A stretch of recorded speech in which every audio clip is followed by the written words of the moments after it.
7 নম্বরেরটা, এক ব্যক্তি 8,600 টাকা, 5 পুত্র 4 কন্যা এবং 2 ভ্রাতুষ্পুত্রের মধ্যে এমনভাবে ভাগ করে দিলেন যাতে প্রতি কন্যা প্রতি ভ্রাতুষ্পুত্রের 4 গুণ টাকা এবং প্রতি পুত্র প্রতি ভ্রাতুষ্পুত্রের 5 গুণ টাকা পায়। প্রতি কন্যা কত টাকা পেল?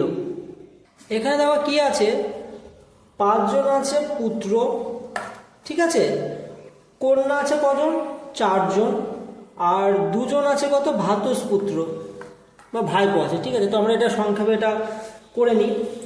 কি বলেছে, বলেছে যে প্রতি ভ্রাতুষ্পুত্রের 4 গুণ টাকা পাবে কে, কন্যারা। তাহলে ভ্রাতুষ্পুত্র যদি 1 টাকা পায়, কন্যা কত পাবে, 4 টাকা।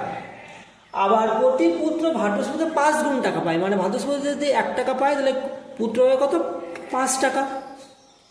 এবার কি বলেছে, কজন হচ্ছে পুত্র, 5 জন পুত্র, গুণ করে দাও।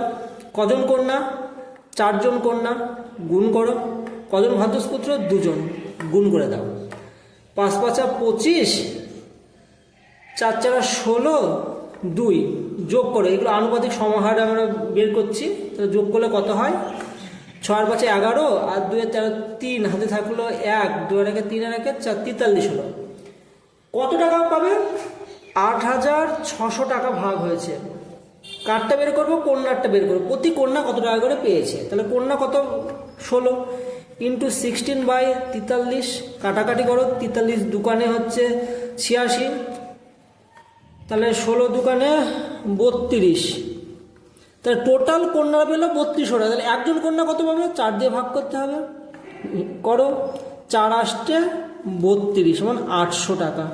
তাহলে প্রতি কন্যা ক টাকা করে পাবে, 800 টাকা করে পাবে।